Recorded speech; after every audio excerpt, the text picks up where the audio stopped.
So the next task is C2.1.2. Check the stability booklet for any specific loading limitation. So in my hand is the stability booklet.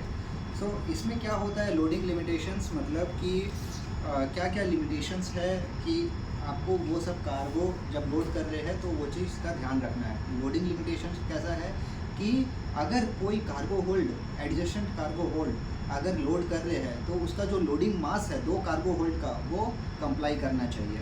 आपका SF और BM, bending moment और shear force with in the limit होना चाहिए। तो ये सब limitations यहाँ पे लिखे हुए रहते हैं।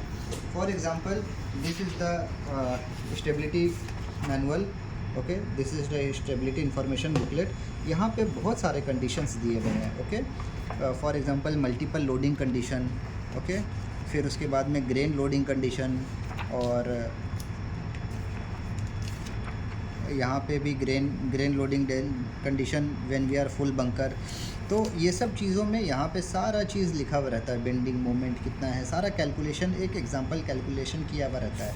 तो जब आप कार्गो कैलकुलेशन करते हैं तब उसमें देखना है कि कुछ एरर तो नहीं आ रहा है। If some error is coming then you cannot load that cargo, ठीक है। वहाँ पे वो लिमिटेशन आ जाएगा कि ये वाला चीज़ आप लोड नहीं कर सकते हो, ठीक है। And the another thing, this is one part.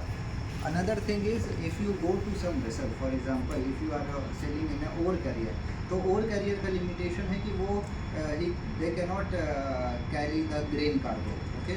तो आप उसमें ग्रेन नहीं कर सकते, वो ग्रेन कैरी करने के लिए नहीं बनाया, तो that is also one of the limitation. तो वो चीज़ आपका स्टेबिलिटी बुकलेट में मेंशन रहेगा। Some vessels are not certified to carry coal because they don't have the fire extinguishing system for the cargo holds also. So whatever the limitation is there for your loading condition, everything will be mentioned in the stability booklet. Okay. So our 2.1.2 task is completed. We will go to C 2.1.3 task in the next video.